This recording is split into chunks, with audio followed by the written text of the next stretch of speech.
بسم اللہ الرحمن الرحیم۔ السلام علیکم ورحمۃ اللہ وبرکاتہ۔ فرمان آخری نبی صلی اللہ علیہ وآلہ وسلم، جس نے کوئی درخت لگایا اور اس کی حفاظت اور دیکھ بھال پر صبر کیا یہاں تک کہ وہ پھل دینے لگا، تو اس میں سے کھایا جانے والا ہر پھل اللہ پاک کے نزدیک اس کے لیے صدقہ ہے۔ فرمان آخری نبی صلی اللہ علیہ وآلہ وسلم، اللہ پاک قرض کے سوا شہید کے تمام گناہ بخش دیتا ہے۔ قرض سے مراد وہ قرض ہے جس کا مطالبہ کرنے کا حق بندے کو ہو، خواہ بیوی کا دینی مہر ہو یا کسی سے لیا ہوا قرض یا ماری ہوئی امانت یا غصب کیا ہوا مال، کہ یہ ہی بندوں کے حقوق ہیں۔ فرمان آخری نبی صلی اللہ علیہ وآلہ وسلم، قیامت کے دن سچے تاجر کا حشر صادقین و شہداء کے ساتھ ہوگا۔ فرمان آخری نبی صلی اللہ علیہ وآلہ وسلم، بہترین کھانا وہ ہے جس پر کئی ہاتھ پڑیں، یعنی جو مل کر کھایا جائے۔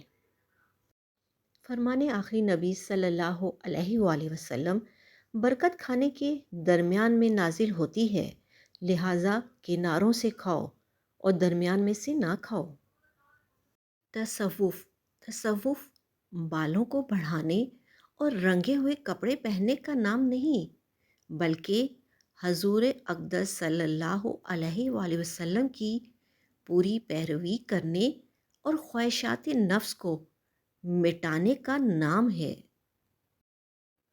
فرمان آخری نبی صلی اللہ علیہ وآلہ وسلم، جس میں 3 خصلتیں ہوں گی، اللہ پاک اس کا حساب آسانی سے لے گا اور اسے اپنی رحمت سے جنت میں داخل فرمائے گا۔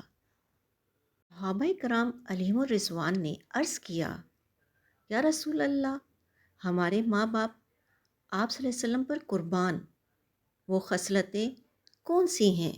فرمایا، نمبر 1، جو تمہیں محروم کرے اسے عطا کرو۔ نمبر 2، جو تم پر ظلم کرے اسے معاف کر دو۔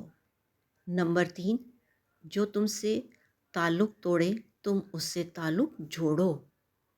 فرمان آخری نبی صلی اللہ علیہ وآلہ وسلم، اپنی کچھ نمازیں گھروں میں بھی پڑھو اور گھروں کو قبرستان نہ بناؤ۔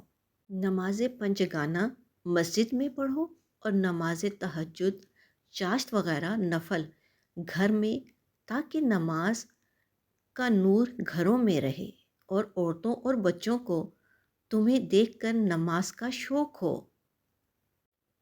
نیز گھر کی نماز میں ریا کم ہوتی ہے۔ قبرستان کی طرح گھر کو نماز سے خالی مت رکھو یا گھروں میں مردے دفن نہ کرو۔ فرمان آخری نبی صلی اللہ علیہ وآلہ وسلم، جمعے کے دن مجھ پر درود کی کثرت کرو کہ یہ دن مشہود ہے، اس میں فرشتے حاضر ہوتے ہیں اور مجھ پر جو درود پڑے گا پیش کیا جائے گا۔ تنہائی کی نیکی کمال تک اور تنہائی کا گناہ زوال تک لے جاتا ہے۔ فرمان آخری نبی صلی اللہ علیہ وآلہ وسلم، بندہ مومن اللہ پاک کی بارگاہ میں ایک سجدہ کرتا ہے تو اللہ پاک اس کے سبب اس کا ایک درجہ بلند فرماتا اور ایک گناہ معاف فرما دیتا ہے۔ فرمان آخری نبی صلی اللہ علیہ وآلہ وسلم، جو مہمان نواز نہیں اس میں کوئی بھلائی نہیں۔ درخت لگانا صدقہ جاریہ ہے، کیونکہ درخت سایہ فراہم کرتے ہیں جس سے لوگوں کو راحت ملتی ہے۔ فرمان آخری نبی صلی اللہ علیہ وآلہ وسلم، روٹی کی عزت کرو کیونکہ اللہ پاک نے اسے آسمانی برکات سے اتارا ہے۔ فرمان آخری نبی صلی اللہ علیہ وآلہ وسلم، درگزر کرو تو تم سے بھی درگزر کیا جائے گا۔ فرمان آخری نبی صلی اللہ علیہ وآلہ وسلم جس نے سورت اخلاص پڑھی، بے شک اس نے تہائی قرآن پڑھا۔ فرمان آخری نبی صلی اللہ علیہ وآلہ وسلم جب فاسق کی تعریف کی جاتی ہے تو اللہ پاک ضرور غضب فرماتا ہے۔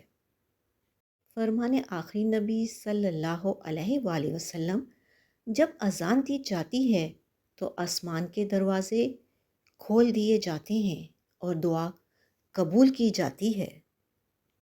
فرمان آخری نبی صلی اللہ علیہ وآلہ وسلم جو چیز سب سے زیادہ لوگوں کو جنت میں داخل کرے گی وہ خوف خدا اور حسن اخلاق ہے۔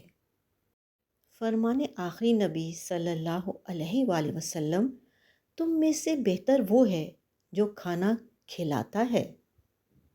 فرمان آخری نبی صلی اللہ علیہ وآلہ وسلم جو علم دین سیکھنے کے لیے چلتا ہے اللہ پاک اس کے لیے جنت کی طرف راہ آسان کر دیتا ہے۔ وہ دل جو فجر کی نماز میں اللہ پاک کے سامنے جھکتا ہے اسے کبھی کسی اور کے سامنے جھکنے کی ضرورت نہیں پڑتی۔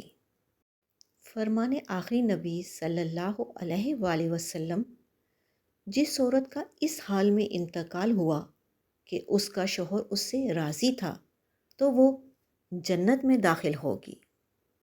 فرمان آخری نبی صلی اللہ علیہ وآلہ وسلم اللہ پاک کے نزدیک بہترین پڑوسی وہ ہے جو اپنے پڑوسی کا خیر خواہ ہو۔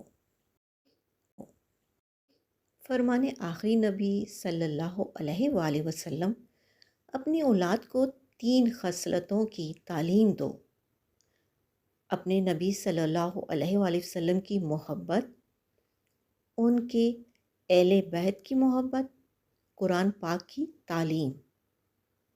فرمان آخری نبی صلی اللہ علیہ وآلہ وسلم اللہ کی مخلوق میں غور و فکر کرو اور اللہ کی ذات میں فکر نہ کرو۔ فرمان آخری نبی صلی اللہ علیہ وآلہ وسلم اچھا آدمی وہ ہے جو دیر سے غصے میں آئے اور جلدی راضی ہو جائے۔ فرمان آخری نبی صلی اللہ علیہ وآلہ وسلم اللہ کے بندوں میں سے برے لوگ وہ ہیں جو چغلی کھاتے اور دوستوں کے درمیان جدائی ڈالتے ہیں۔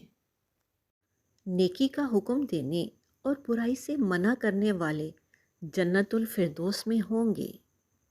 فرمان آخری نبی صلی اللہ علیہ وآلہ وسلم وہ شخص جھوٹا نہیں جو 2 آدمیوں کے درمیان صلح کرائے اور اچھی بات کہے یا اسے بڑھائے۔ اپنا اور اپنوں کا خیال رکھیں، خوش رہیں، خوشیاں بانٹیں۔ اللہ نگہبان۔